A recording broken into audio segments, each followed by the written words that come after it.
Hello everyone, welcome to Break Path Discussions. Today we'll be discussing modeling techniques or modeling application of modeling techniques in the field of marketing. Jumping right into the same, a small quote by Albert Einstein that the only sure way to avoid making mistakes is to have no new ideas. We are open to making mistakes and exploring more. We're seeing that in general, whenever someone says modeling in the field of marketing, people assume it to be market mix models, which generally take into account product price, place, promotion, and model it on short term sales. Is this the real question that is in the minds of a CMO? What is giving CMOs sleepless nights? Can we expand the questions that they are asking? Let's look at a few of them. Clients actually want to ask for decisions on consumer segments. Say they want to take decisions based on how do I change my price promotion, even a product launch, different from a loyal user to a casual user.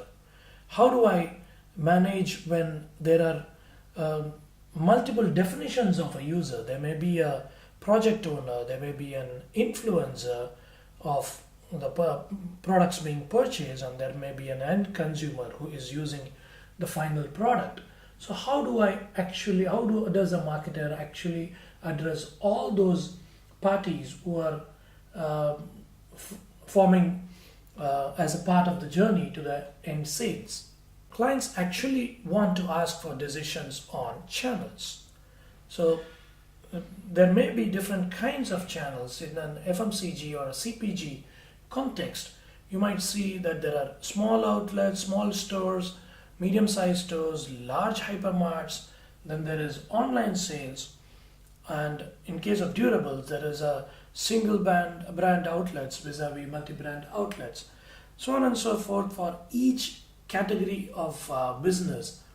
Now, similarly, clients want to ask for decisions at a micro market level. They don't want just at a country level. They want to ask questions on what are those priority areas. How do I change my campaign and approach from a small market, a weak market, to a strong market? Moving on forward from product promotion and distribution and pricing questions, they move into specifics of if I am running a media campaign, through which channel is better, or which publication is better, which publisher A to B is better. If it is going to be promotion discounts, what kind of promotion discounts should I provide? What are the different types? Which works well? How frequent should I offer promotional discounts? If it is managing agents, say for example in case of insurance, so how do I differentiate my agents, and how do I plan my role of agents vis-a-vis my spends on advertising? Even within advertising, my creative A works better than creative B. My publisher or a channel A works better than channel B is a key question. So these are all deep dive areas that the clients want answered to. Then it's not just the short term sales. So marketing has different KPIs. So they may want to model on what is driving my loyalty, or what is driving awareness, what is driving consideration, what is driving different parts of the funnel to purchase or the path to purchase. So they may want decisions not just on a single brand. So if a client has portfolio of brands within a product category, or has a single brand but driving plethora of products under a single mother brand name, how do I manage the halo effect, or how do I manage the negative effect of one on another, and do campaigns and business planning? They also want to know for a new brand launch, how do I manage? There is no historical data. Can we provide inputs for new brand launch from whatever other category and brand launches that have been seen in the market? If these are the questions that clients are wanting to ask, even in the context of marketing mix models, this framework and application would, or application of the traditional techniques would change and may need some modifications depending on the client questions. So there is no one pre-packaged tool that can be taken to a client to answer all the questions. It is custom to the questions and decisions that the clients want to answer. So if this is on marketing mix models, so let's see that all questions may not be actually even in the framework of marketing mix models. We saw the funnel. If we know that consideration is driving my sales, do I know what is driving consideration, and in turn how much is consideration driving, so that I can plan my decisions accordingly? Say instead of just two stage, if it is going to be a complex path model where the decisions may not just affect media decisions or pricing decisions or promotion decisions, it may go to the thread of the brand core and may want creative changes, may also affect creative changes or launch of new brands depending on where the consumer is moving.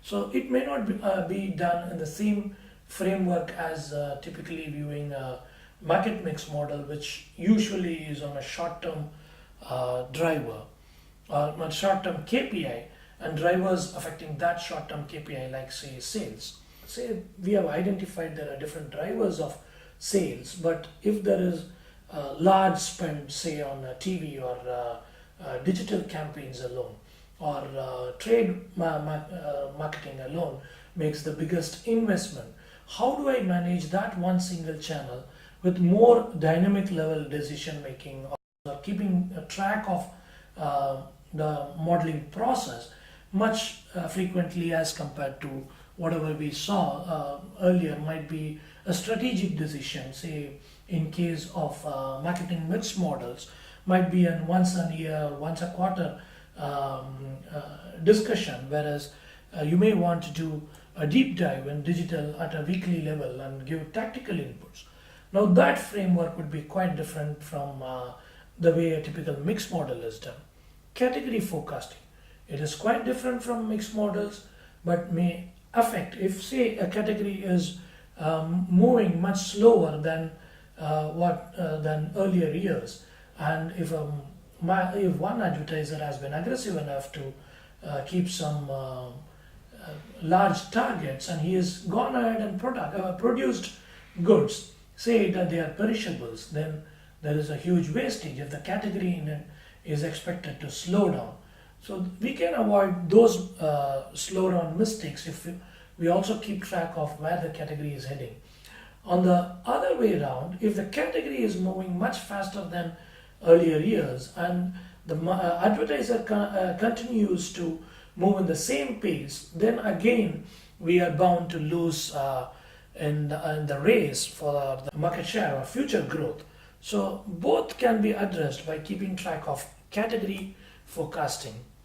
Propensity models, these are specialized models which are which can be done at a customer level or a segment level, and is hugely useful for cross-selling of products. Success probability models, where say if you have single event happening, say like a box office that opening that you can expect for a film, when you have done a pre-launch marketing of say 13 weeks or in 8 weeks, and it is critical that all your benefit is realized in those 3 days, then you need to have a different framework. Segment and uplift models, these are a wide range of applications to the various businesses and even political campaigns. As we spoke earlier, one size fits all doesn't work at all. It doesn't start with a modeling technique, whereas it starts with what is the client's problem, and each client's problem is different. It also depends on the client's level of evolution in data readiness as well as his trust in the business and field of analytics. There are clients who are always on, always learning. There are occasional investment clients who apply the role of data and analytics for strategic decisions or once a year for annual budgeting purposes and so on and so forth. And there are clients who do it only for as one-off projects just to test out for specific problems or just because everyone else is doing.